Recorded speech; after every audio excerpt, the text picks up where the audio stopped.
thank you so much to the Media Democracy Festival for giving me the opportunity to help to close down the festival today. For me to chat a little bit about my experiences as a freelancer. I'll try not to depress you all too much about freelance journalism and the current state of it. And of course to facilitate Paul to come and chat to you guys today and deliver the keynote speech and have a bit of a Q&A afterwards. Hopefully we'll get the audience involved once you're sick of both of us talking. Just an introduction to me. So my name is Banseka. I'm the director and founder of Naked Politics. So Naked Politics is a media platform for young people, independent media platform, and I've also been a freelance politics and culture journalist since around 2015. In preparation for this session and this introduction, I found it quite cathartic actually to just sort of list out all the things that feel really wrong at the moment with journalism from the perspective of a worker. So I think that's really what's going to anchor this conversation that myself and Paul are going to have as well, is thinking about the media from the worker's perspective, and then of course the wider arts and entertainment industry as well. I spend a fair amount of my time in schools these days talking to young people, and we talk a bit about the media, of course, and the media's role in democracy. And of course one of the things that young people occasionally ask me is how do I get into journalism? What do I do to get into journalism? And increasingly over the last sort of year or so, my instinct has almost been to say, don't. Don't try and get into journalism, because it is becoming a bit of a depressing landscape, unfortunately. From a worker's perspective, it does feel like an increasingly impossible industry to be a part of. Like most sort of millennial journalists, I'm 31 now. Most of my sort of journalism portfolio very much resides in sort of digital media platforms. I think there was a period of time, it's difficult to remember now, but there was a period of time where I think digital media platforms were quite exciting. I felt like maybe we were breaking new ground. You've got the introduction of platforms like BuzzFeed, for example, Vice Media, and there was this kind of appetite for kind of bolder journalism, bolder reporting, and for people who weren't necessarily from wealthy, well-to-do backgrounds to actually be able to get into the media and do good journalism. There was also a kind of explosion of sort of alternative digital media platforms as well, often kind of based around identity. Thinking of the likes, for example, of Galda, which were really able to kind of hone in on topics that have been typically ignored by the mainstream media as well. The digital platforming model of the sort of 2010s had its heyday, and I think it's fair to say that is now somewhat coming to a close. We've seen a lot of those digital platforms really struggle in the last few years, and there's a lot of different reasons why. I won't go into too much detail on that, but lack of actual proper funding, cheap borrowing, that era is now over. An over-reliance on advertising and brand partnerships has not led to a particularly sustainable route for all of these digital media platforms. A reliance on a lot of platforms outside of their control, such as Instagram, Facebook, Twitter.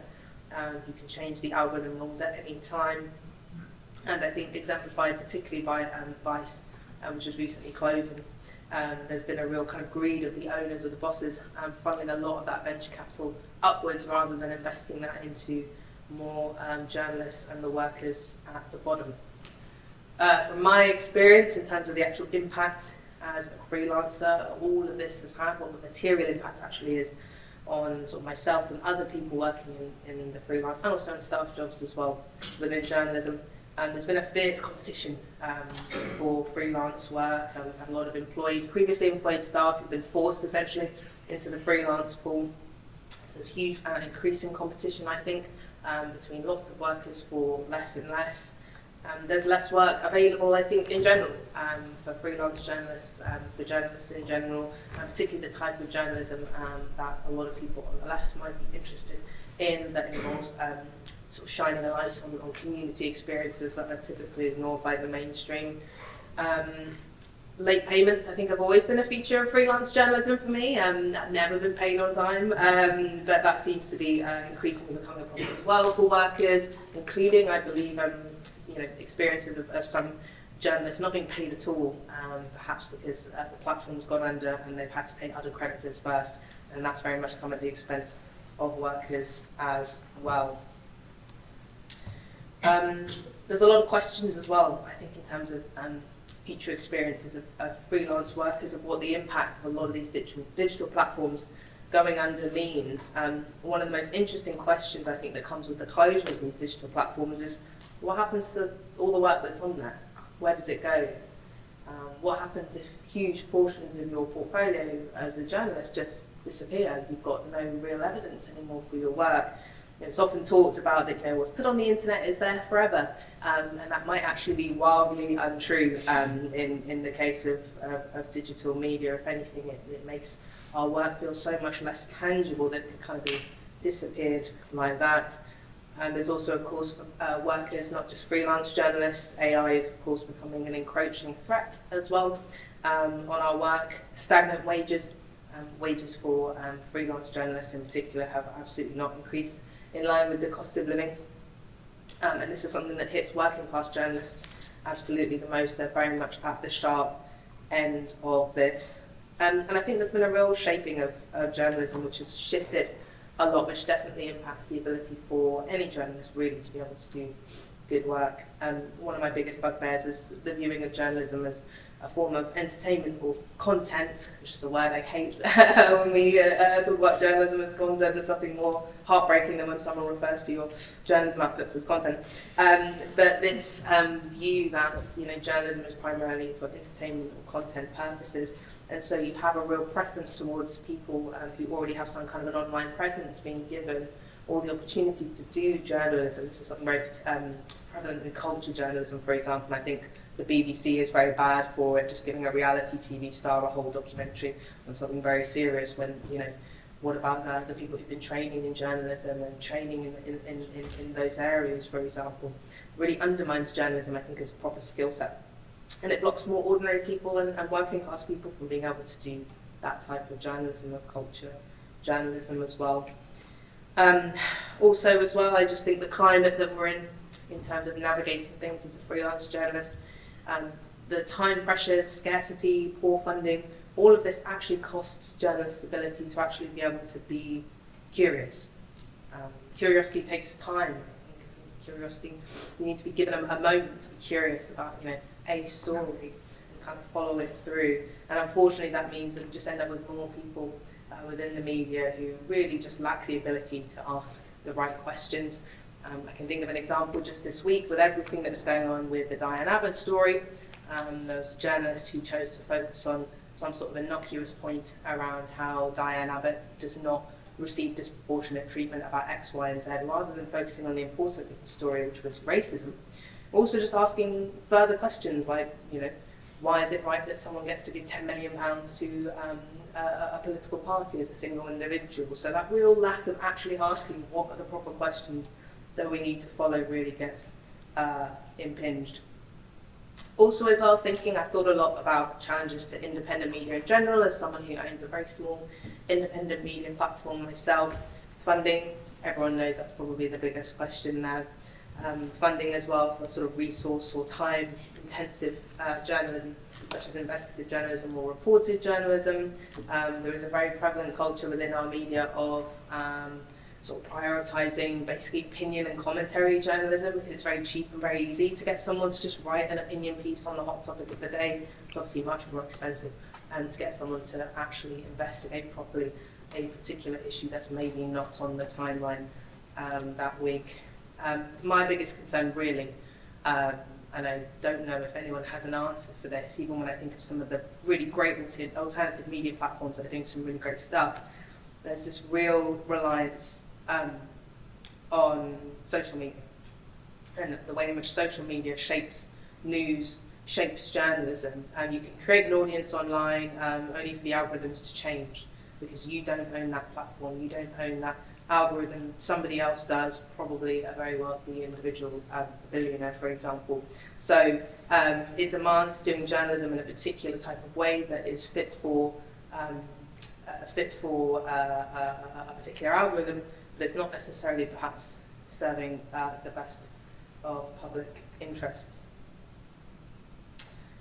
Tying, I guess, the themes together before I get to introduce Paul, I feel like the issues that are impacting workers in journalism and more widely in sort of entertainment and performing arts as well does feel like a kind of wider assault on workers, and it feels like a wider assault on outputs in general that are encouraging the wider public to contemplate the world around them and to think a bit more critically about the world around them. I think fundamentally a lot of these issues that workers are facing within journalism, freelance journalism specifically, more widely within the arts and entertainment industry, does seem to boil down to a real lack of control for workers, ownership, funding, and a lack of ownership as well for the wider public that has a lack of control that the wider public have of media and the outputs that are produced by media as well. I recognise this is largely quite a bleak set of ideas that I've put together to you today, but I think one thing that I definitely took from pulling together all these problems and contemplating them and thinking about them is that there's definitely a capacity for things to be better, and that I think workers in journalism will actually be a key tenet of creating a better media industry. In fact, I think it's absolutely imperative that they are part of shaping that. So that is my small bit of optimism that I will leave you with. I'm going to introduce you now to your keynote speaker, Paul. Paul Fleming is the General Secretary of Equity, the trade union for performers and creative workers in the arts and entertainment industries. For over 10 years, Paul has campaigned with Equity's 50,000 members to oppose cuts to the arts and local communities, to guarantee fair pay for arts professionals, and to protect performers' rights against the rising threat of artificial intelligence. And we can see he's quite fierce in the picture up there as well. So, the Media Democracy Festival is delighted to welcome Paul to the festival for this closing keynote speech, titled Influence, Power and Control, Choices for Unions to Shape a New Entertainment and Broadcast Landscape. Over to yourself, Paul.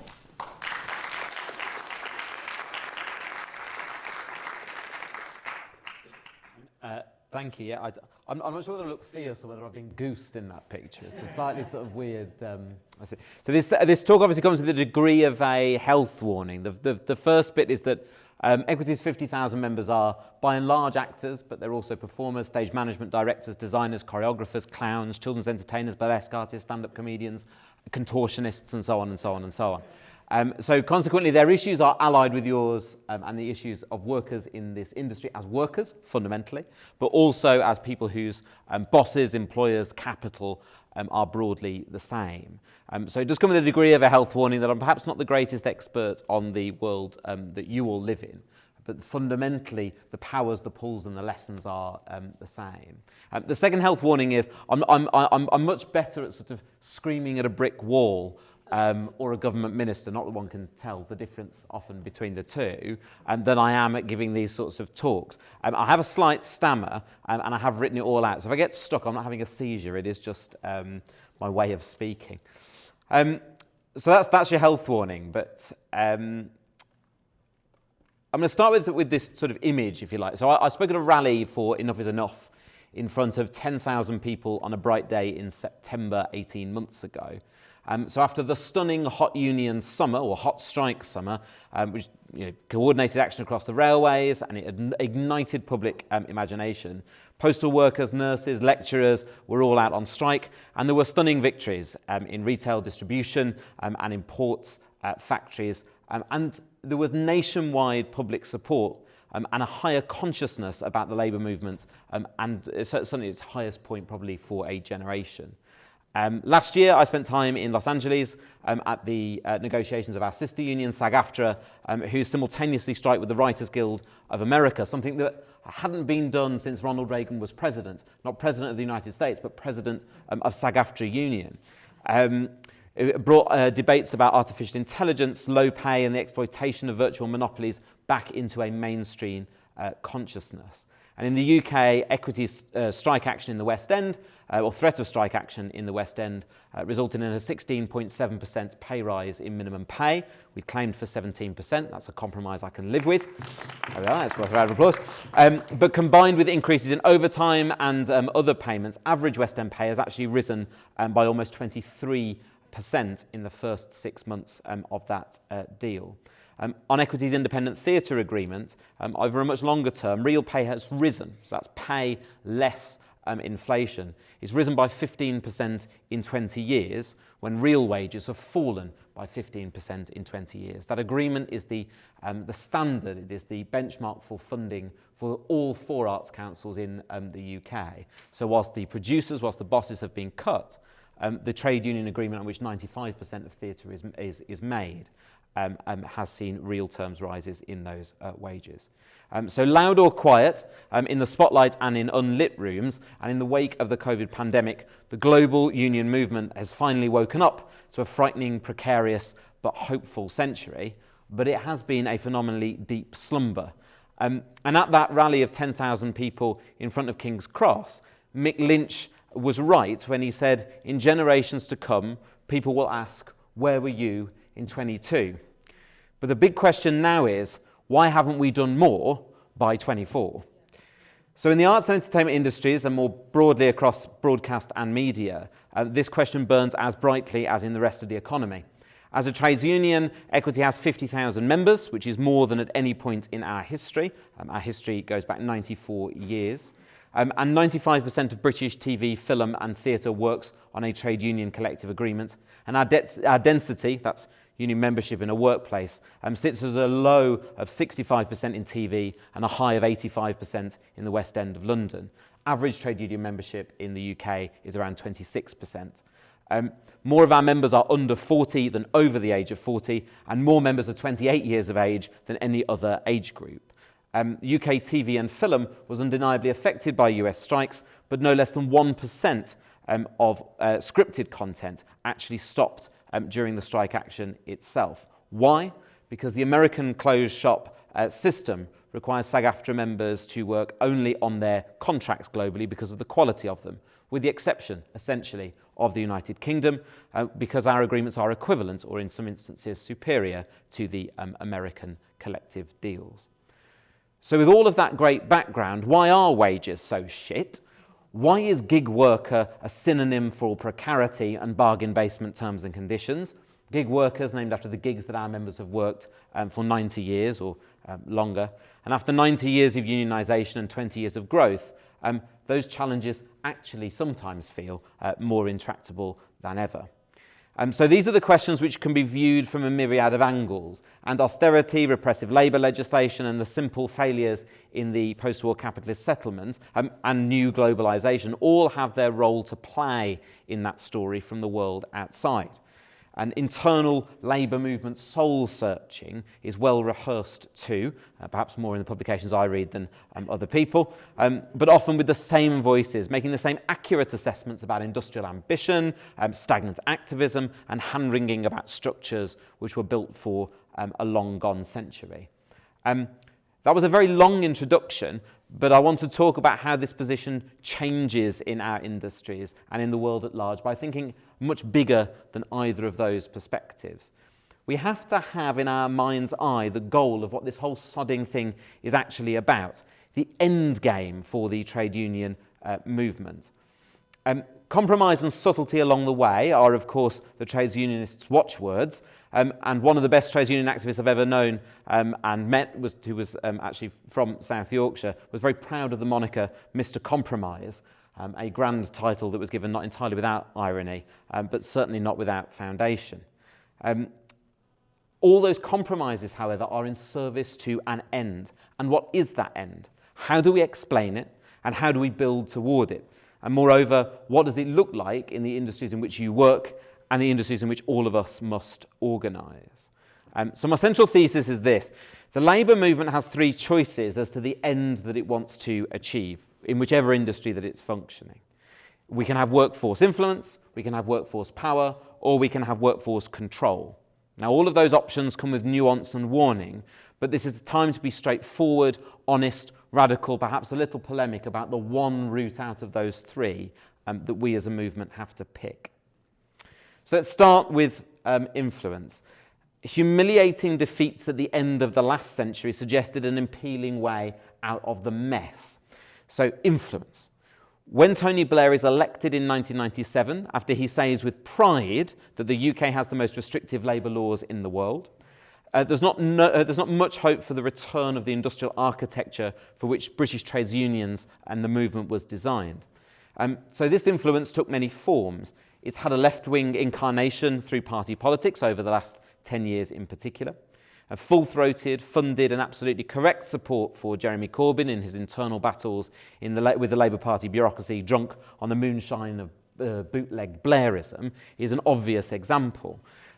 There's a battle lost, but there is something to be said that left-wing influence and that that left-wing influence has meant that the only radical plank of the Corbyn agenda left standing is Labour's current offering, the New Deal for working people. And that deal matters in our industries as much as any other. That trade union influence has secured it. Equity is the only union with large-scale private sector multi-employer collective bargaining, and it works.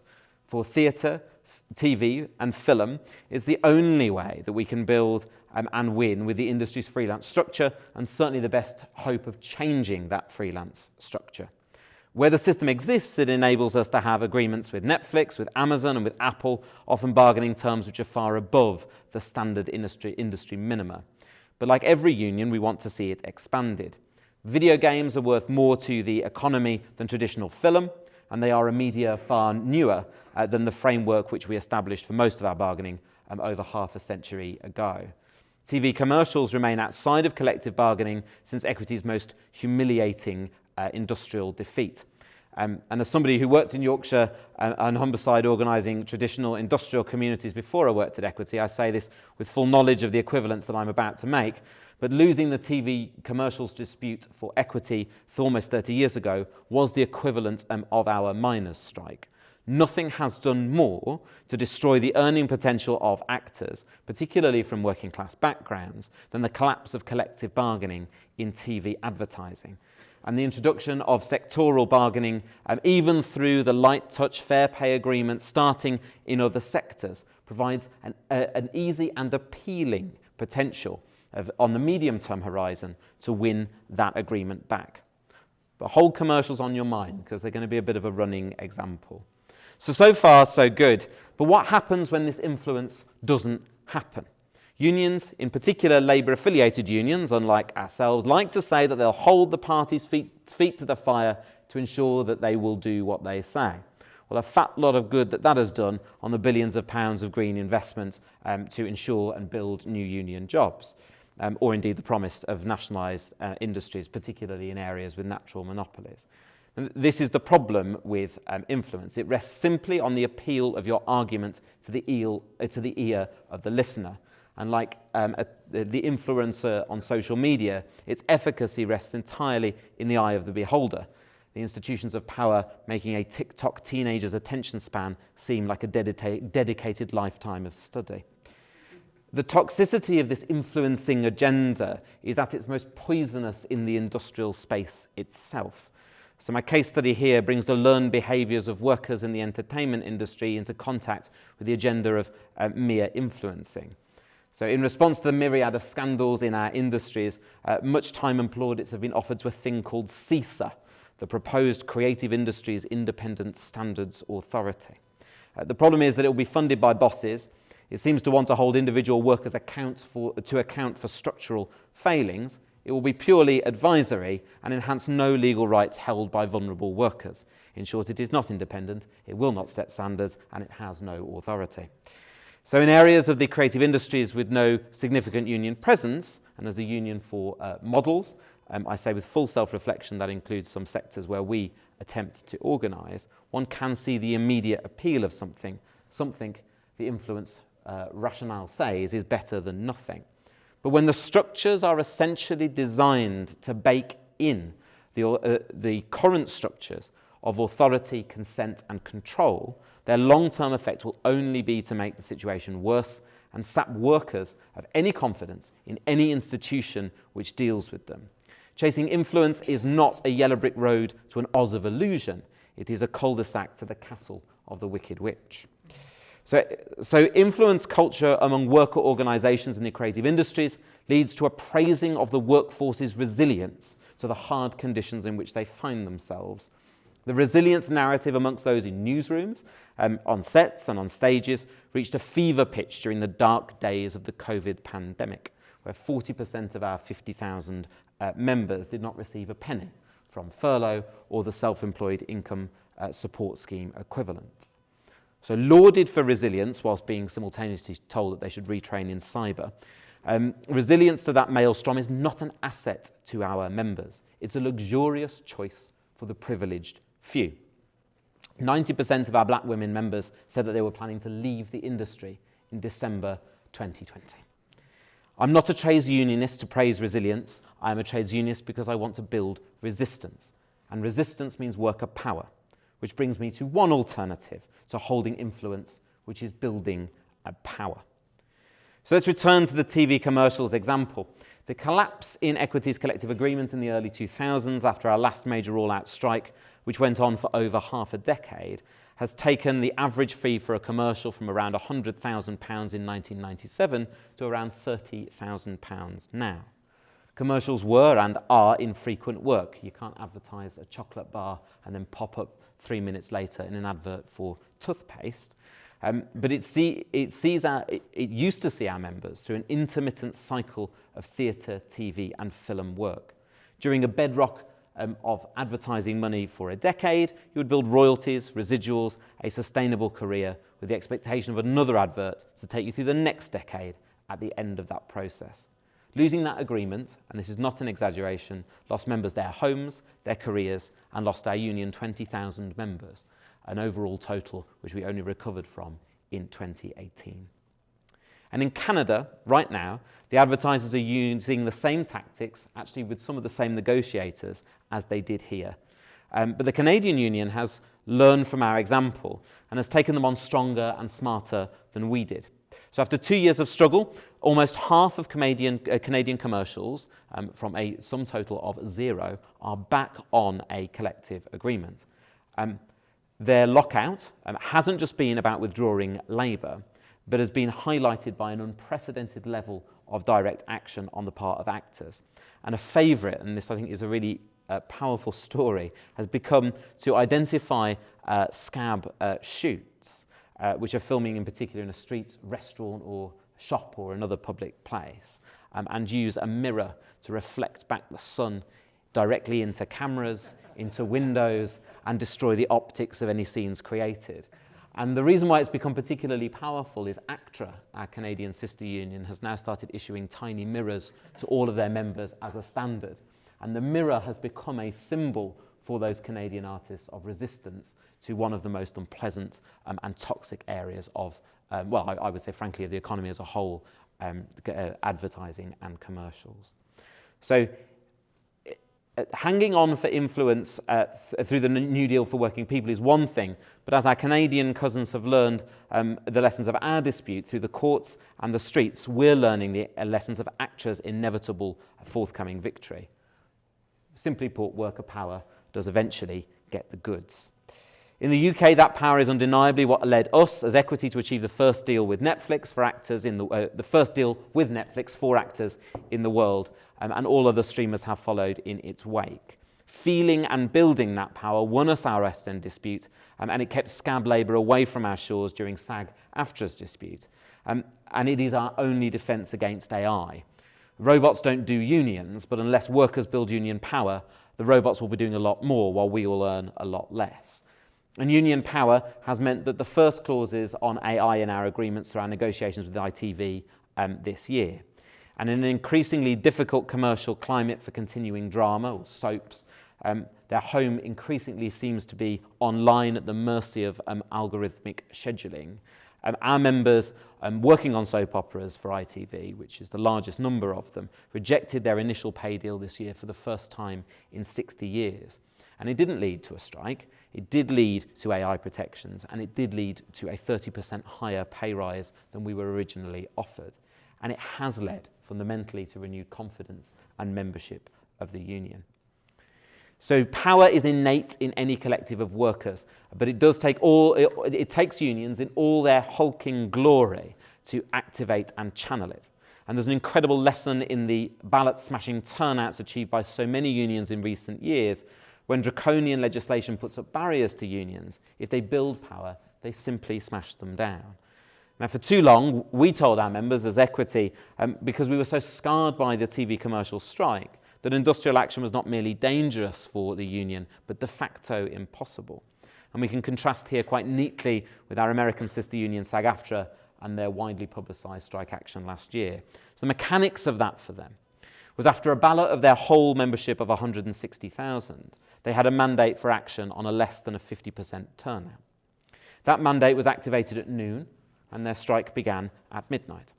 It had no time limit on its mandate, and it was lifted only when the board, their democratically elected governing body, was happy.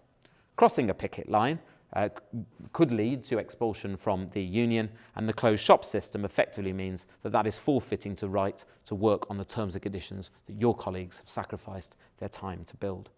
And that is the state of labour legislation in the state of California. So in the UK, by contrast, if we were to take similar action, we would have to ballot only those in work based on data provided by the bosses. Our ballot, either aggregated across the sector, so a cumulative total of everybody we're balloting, irrespective of employer, or workplace by workplace, and we have to make that choice before the vote has happened, has to meet a 50% turnout threshold. A mandate is temporary, most likely lasting only 6 months, and then you're back at it again. Rather obviously, we can issue no penalties for scabbing at pain of the sequestering of the entire union's funds and the potential of criminal prosecution of me personally. So it's hard, it's risky, it's costly, but there's literally no point in a trades union unless you're prepared to have the tool of strike meaningfully in your armoury. And as we enter TV and film negotiations this year, as we entered our theatre negotiations last year, we are ensuring that for the first time in a generation, we are actually strike ready. And our key claims will be similar to those in the States. Indeed, their claims on AI and casting practices are largely based on our preliminary work and our drafts in the UK. In 2024, Equity is preparing our members to use the power that they have to enact a paradigm shift in terms and conditions. So all that sounds pretty rosy, but what is wrong with power alone? Well, it is precisely the problem that it is contingent on unions using it and not just having it. Equity's low wages in theatre in particular are a legacy of decades-long choices by a union unwilling to use its power with willing to use its power with commercial producers in recorded media, which we regarded as having limited artistic value, and not in the more artistically worthy area of live performance. We had a closed shop longer than any other union, but directly employed steelworkers in Sheffield, depleted in number, still have proper pensions and salaries around 50% higher than the national average. That is the legacy of their closed shop. Equity members have tales of sexual harassment for the joy of an equity card, wages of around £15,000 on average today, and an industry whose innate racisms were enhanced by our post-entry closed shop. Power for unions is good, but it is not synonymous with power for the workforce. It is undeniable that a hunger for fat redundancy payments or enhanced overtime on the part of the workforce has consistently acted against the broader workforce who find themselves outside of work. And that is as true in other industries as it is in ours. It is not enough for unions to be responsible, and they must be accountable with their power and ambitious for a different world, and not merely accountable to the members that they hold at any particular moment. So then we have the final choice, the choice to take control. And control is a scary word, but it is the truth that our industries are controlled presently. They are controlled presently by billionaire interests more than any other.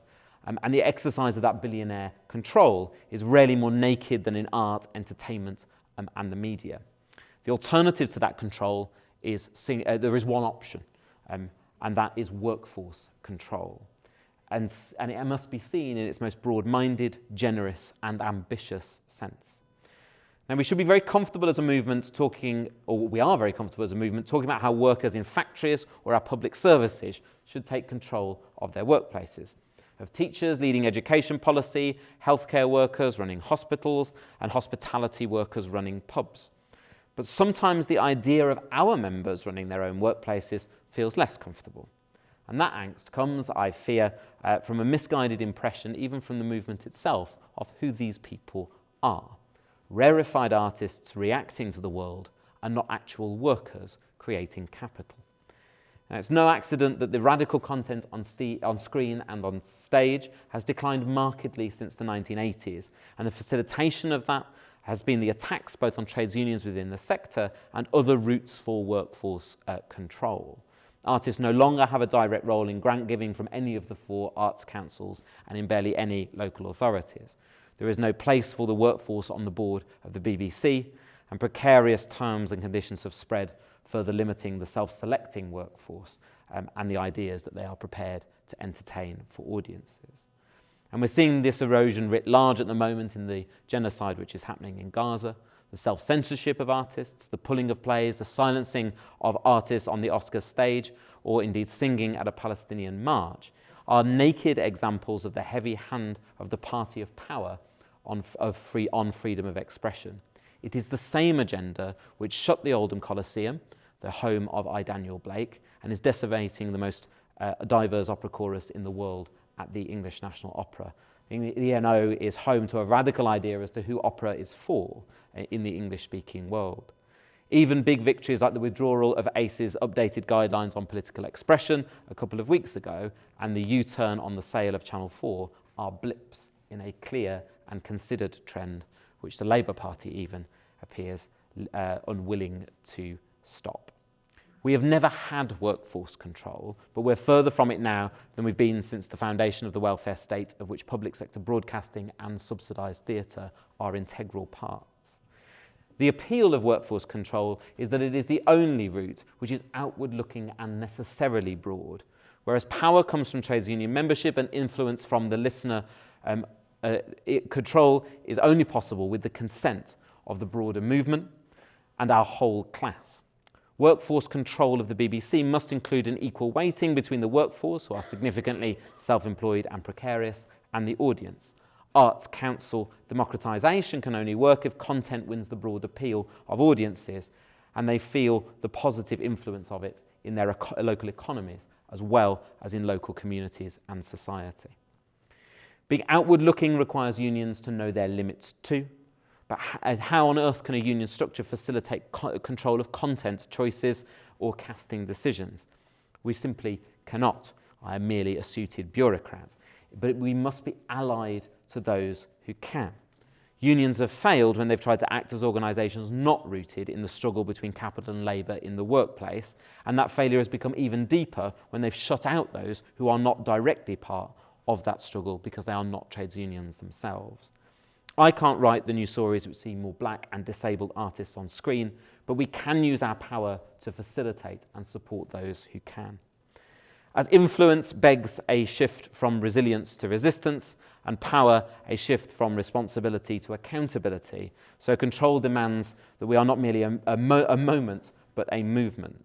Not simply a strike or a single negotiation, and not simply for the members we have at any one moment in time. Sustained and meaningful workforce control of our industries requires us to be engaged both with the audiences we serve, the society as a whole, and the artists and others who make that work. So that essentially is the conclusion of it all. A lot of it sounds pretty grim and pretty downbeat, but I think I'll probably sort of end on a moment of optimism or of hope. Things are so bad right now that it has shown the limits of the system and the structures within which we live. And the labour movement has long said that the labour movement is the hope of the world. And when we say we are the hope of the world, we don't just mean the hope of the people working now. We don't mean the hope of a particular group of people yesterday or to come tomorrow. We mean the hope of every single worker, whether their workplace is a factory, a pub, a school, an office, a brothel, a screen, a stage, or elsewhere in society. We are the hope of the world itself, not merely the workforce, but the saviour of the planet, which is apparently on fire. So if we do not have hope in that, and we do not see that path, fundamentally that battle between labour and capital, and the role of the labour movement in its broadest sense in defeating it is the way out of it, then we might as well all pack up and go home. So hopefully that was of some interest, and there you are. I'll shut up now.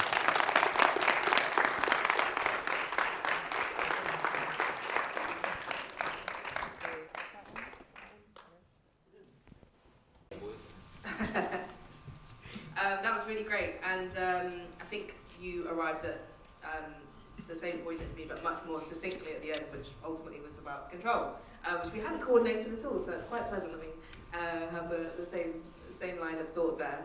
I'm just going to ask you just one question, then I'm keen to throw it out to the floor. I feel somewhat obligated to ask you this question, but do you foresee any quick wins or sort of feasible wins with an incoming Labour government with regards to your movement and what you're trying to achieve? No. I think, I mean, I was at the launch of the Creative Industries Manifesto. Yeah, I did see that on your Twitter, I think. Earlier this week, where I was delighted to receive a lecture from the Bank of America, the sponsor of the conference, about the importance of art and culture. So it did all feel a little jarring. I mean, I suppose one upside is that Keir Starmer's become slightly more efficient. Instead of breaking promises, he's now no longer making them. So at least that's saved us some of the heartache. And it is quite easy to be very downbeat. And I am intrinsically downbeat. And I say that as a kind of precursor for what I'm about to say. There are some hopes with the Labour government. I have to say that the willingness of the employment rights side of the New Deal for Working People side to talk to us as a trade union, and not just people that represent sort of these airy-fairy random artist people, but actually to talk to us about workers, organising workers in a gig economy, a diverse, broadly young workforce, is actually quite refreshing, and I would praise the party for that. There is some hope about their attitude towards copyright and audiovisual rights through the ratification of the Beijing Treaty, which I can talk about at great length, which I find relatively hopeful. The commitment still to repeal all trade union legislation since 2015 will have an impact. At least that gets rid of ballot thresholds. That does make life a bit easier. Allowing online ballots for strike action, that is still a possibility. And with a very precarious workforce that's moving around, that is very, very hopeful. That will massively enhance our industrial power. I mean, if you consider the role of any young worker in precarious housing, how much the ability to just send them an email and get them to vote will be, that is potentially phenomenally transformative. So I would say the collective rights that are being offered within the New Deal, even in its working watered down form, which are pretty legislatively straightforward to deliver, does provide some sort of hope for the first 100 days of a Labour government. So I might have a lot of frustration. I might have a lot of scepticism, but I do have some hope, yes. Okay, it's not all doom and gloom, good. Shall I throw it out to the floor? Questions? Well, do you want to wait for the mic? It's just coming. Hello, Anne. I'm a retired trade union official, activist and general activist, yeah. Just leave it at I really enjoyed your contribution. I have to say, from a general secretary, it's very refreshing. So well done. I think it's really important to stress the need for trade union organisation, as you have done in a very, very positive way, but also to try to pick up the reins again of those unions who are part of the media landscape, to act with all of the difficulties that entails as a body. I think the appearance of the Media Reform Media Manifesto, Coalition Manifesto, continues the tradition of focusing, because that's always been used as a link with the Labour Party to try to influence the Labour Party, but also to try to influence other political parties as well. But it gives our members as well something tangible to look towards and to argue the case as well with their fellow and sister workers and with members of the public and other organisations. So my question to you is, do you see an opportunity for links with these other unions that represent media workers and creative industry workers to get a bit of a momentum, should I say, going? take another question?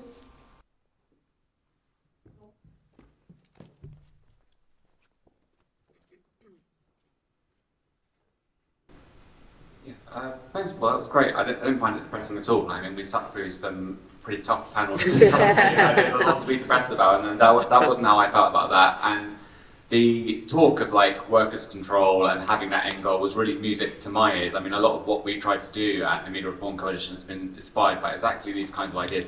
How do we organise things democratically? How can we do that in a way that doesn't go through the market, doesn't hand things over to these oligarchies? So I really felt I spoke to a lot of the work that we've all been doing. I just had a question of like, in your experience and your thoughts, like what's a good way of moving towards that ultimate goal of control? Like, what are the ways in which we can best foster that kind of confidence, inspire people with that kind of vision? Because I think, in my experience, it's not that people are against that idea. It sometimes just doesn't feel very tangible. So, like, yeah, if you could talk a little bit about like what you see as steps of like moving through those sort of 3 stages. So, let me start with I'll start with the first question. We work very closely with obviously the Musicians Union and with BEC2, with whom we have a lot of allied interests. We also work with the NUJ through the Federation of Entertainment Unions, which is a kind of coming together of us all. We meet monthly. We discuss the various pay claims we've got in. We make sure we're not undercutting each other. We have joint negotiations. I meet the Director General of the BBC about every 3 or 4 months alongside the other General Secretaries of those unions, and we raise issues together. I think particularly on the issue of AI, where the bosses have fallen. There's no such thing as AI. It's a marketing tool. It covers everything from a self-checkout all the way through to a chatbot on a computer and everything in between. It's not this thing, and it's not actually as scary as you think it is. But the bosses have bought the propaganda on it, and actually the unions having a very united front on how we deal with AI is the biggest opportunity actually, because nobody knows what it is. Everybody's a bit scared of it, the bosses included, and running all those programs for different workers through a united front of the Federation of Entertainment Unions, which is what we're doing at the BBC, it's what we'll be doing elsewhere, is I think a very tangible way that we are working together. Showing some meaningful solidarity is also quite important. Making sure that our members are fully briefed when the NUJ is going out in local radio and on the BBC, and they're not out there promoting their shows. They're not out there on channels which shouldn't be operating. Making sure our members aren't at the Royal Society of Arts over the coming weeks doing performances, sitting on panels because of the strike action being taken by the IWGB there. And indeed at the English National Opera, we reached a settlement. It was a joint settlement where no union undercut each other, where our strike action was coordinated for maximum impact, is a real kind of tangible example of doing it. One of the favourite pictures I have on my wall, and I'm sometimes accused of having taken the union in some sort of weird, radical, new left-wing direction, which would be news to the General Secretary in the 60s, who was actually a Soviet spy. But there's a marvellous picture of him alongside the General Secretaries of all the other entertainment unions at the time, at the unveiling of Marx's grave in Highgate Cemetery. So I always like to think that's the moment where we first started talking to each other, and that's a good basis to carry on the conversation. In terms of how you make control a reality or something that's felt and doesn't just feel theoretical, one of the enormous problematic legacies of the closed shop for us as a union is that people broadly have no idea what their terms and conditions are. And indeed, our members, our actor members, have a great dependency on agents who it's in their commercial interest to make terms and conditions appear opaque and to alienate people even further from them. So I would say a very real way of making control tangible is simplifying and explaining people's terms and conditions to them and the choices within those terms and conditions. So for instance, secondary payments, which are what we call royalties, residuals and other sort of payments that you get when the work is done. You're sharing the commercial success, you're sharing the licensing, you're sharing the ongoing life of a product. There are choices in how members are paid for them. They can be paid them up front.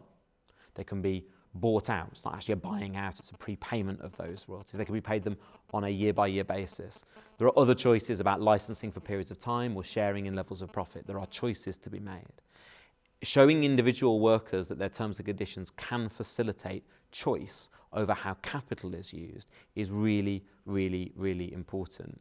And as we build power in workplaces, I'm going to say this, and I don't want to do the union a disservice for the many marvellous things it has done, but we are currently in the process of surveying our members as to what they want to see in a TV and film claim, a practice which we have never done before.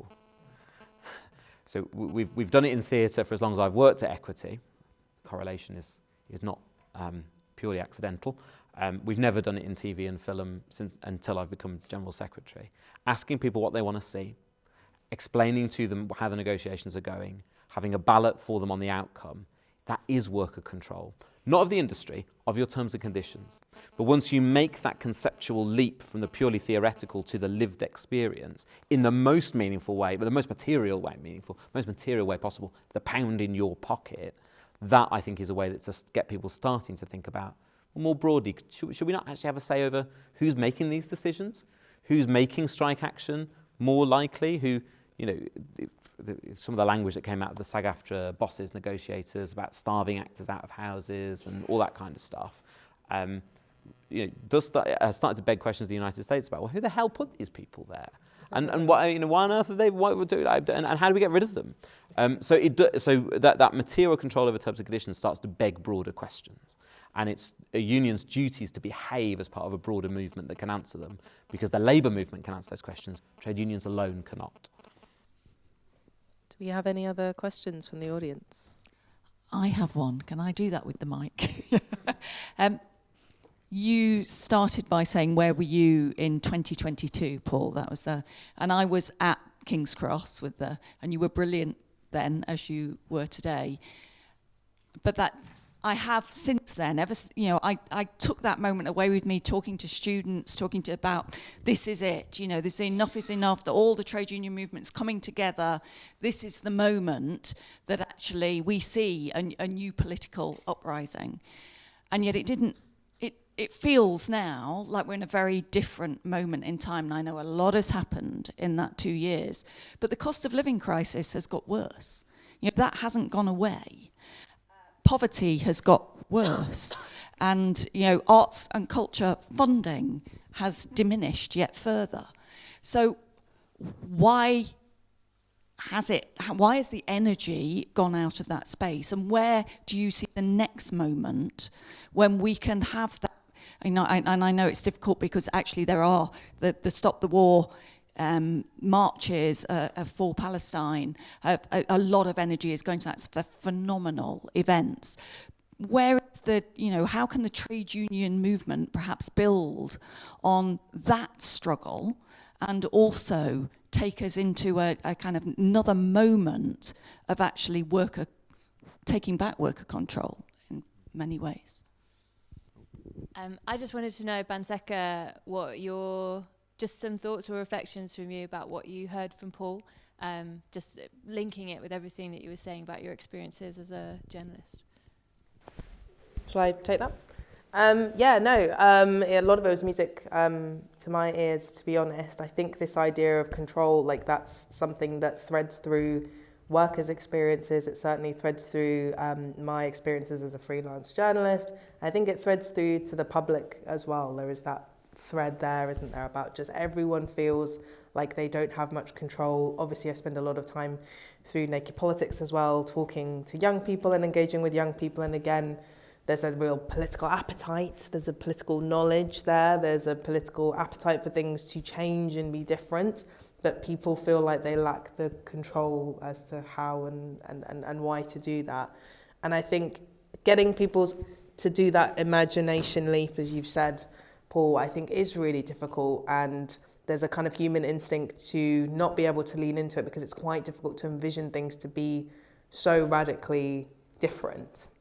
It's very difficult for me when I think about my experiences in the media to imagine in reality, how could things be really different? There's a huge imagination leap there. And I think what really resonates with me, what you said about this idea of starting small and building around what control could actually look like, I think is a really, really good observation, I think, in getting people in journalism, but also beyond, to really be able to see what control might actually look like. And I agree as well, the idea of control being scary. People might think, oh, actually, I don't want control because that sounds like a lot of work. Is also there as well. But I think, yeah, that fundamental kernel of control, what does that look like from a practical level? Getting people to build through their imagination slowly more and more what that control looks like, I think is something that resonates a lot. And I think it's just something that everybody, even beyond media, the arts and entertainment industry, that is the thread I think that is linking basically everyone apart from really, really wealthy people, because they've already got control. That's what's linking all of us together, and gives me certainly a sense of optimism. Well, that's good. Great. I'm very pleased.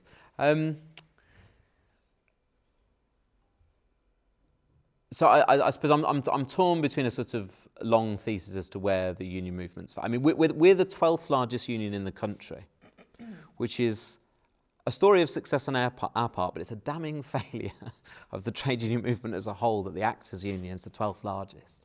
I mean, it's not like you stood at a bus stop having a conversation with an actor every day of the week, is it? I mean, that's they're all in chauffeur-driven limousines because of their high-quality union terms and conditions. Yeah, so it is. There are lots and lots and lots of structural reasons why they go wrong, why it goes wrong. I think the unions that have the best chance to do something meaningful are sectoral unions that are based in an individual area, which maximises workers' own control over their unions. I'll get to the point why this is relevant in a second. So the sort of the sheer excitement about who are the most exciting figures, who are the most exciting things that captured the public's imagination. Railway workers, posties, lecturers to some extent, nurses.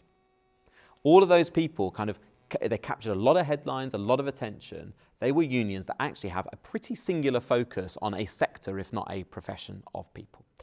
And actually, those unions are most able to adapt to this environment, whereas general unions, people get lost within them because the purpose of the union becomes confused. And that, I think, is the lesson of coming out of 2022. Which let's do the positive story. 80% of Unite's pay claims that have been submitted since 2019, they have a measure of winning, and it is pretty. And I have to say, it's a very ambitious measure of winning. On their own figures, they believe they've won 80% of those disputes. It is undeniable that railway workers have got a higher pay rise. It is undeniable that there is an improvement in higher education pensions. It is undeniable that essentially the dispute with Royal Mail has spelt the end of the career of the bad bosses there, if it hasn't completely destroyed the poor ownership model, which is particularly oppressive to the workforce that's going on. And indeed, the work of our members on the post office scandal documentary is giving a sort of renewed focus on terms and conditions for post office workers, which is a new wave for them to go through. So there have been lots of successes, but it is a bit of a pain. It's easier for those unions that have that focus. And the thing when any coalition comes together, of which Enough is Enough as an example, the TUC on a very institutional level as an example, the Labour Party as an example of that, there's a lack of a sense of what are we all here to do. And what I would say is that I think there's this choice. Do we want to influence because we're nice people? Do we want power because we like power for the sake of it and we like to be in charge of what's going on? We like very demonstrable and easy wins. Or do we actually want meaningful control of what's going on in our industry? And that, I think, is the choice. And enough is enough. And I say this as somebody who was very excited about it. It was hard to not be excited about it. I went to go and speak at a rally that they did in Liverpool, which was at the very, very beginning, and I was like, this is quite extraordinary. I was walking down the street the next day with a hangover, and some woman in the street came over to me and was like, oh my gosh, you were speaking at that thing last night, wasn't it great? Never been to anything like it before. A friend of mine was teaches in Liverpool. I mentioned where he taught when I was doing my rah thing. One of the kids said to his, my mum says that she heard blah, blah, blah. That was an incredible moment. But other than the vibes, there wasn't an end point to that thing. And that's not to decry what it was. I was very into it, but none of us really knew, other than the fact that we were broadly pissed off. The next moment comes after the Labour Party is elected. Because no matter what the Labour Party says, and I am pragmatic about it, they do have to run some sort of line, but it is not economically sustainable to not structurally change what's going on in our economy as a whole. They're going to have to spend some sodding money somewhere on something. And if they don't, things are just going to get worse and worse and worse and worse and worse. It doesn't matter what issue you're talking about. You've got to spend some fucking money. This is a slight rant now, but there was a low moment where a senior Labour politician talks about if we get in, we'll have to find some money from the arts. Maybe we'll look down the back of the sofa. And you thought, well, maybe you could look into some fiscal policy. That would be great. But like, they're going to have to do something. And that moment, because of the intellectual vacuum that is there, partly because of electoral politics, which one has to have a degree of understanding and empathy with, that is an incredible moment to change it and shape it with a very different set of people in power. So I think the hope is that we come together, we're more clear about control, we're more clear about the function of unions, we advocate much better for members on a sectoral basis, and when the Labour Party gets in, we say, right, you've won the election, so let's break some more promises.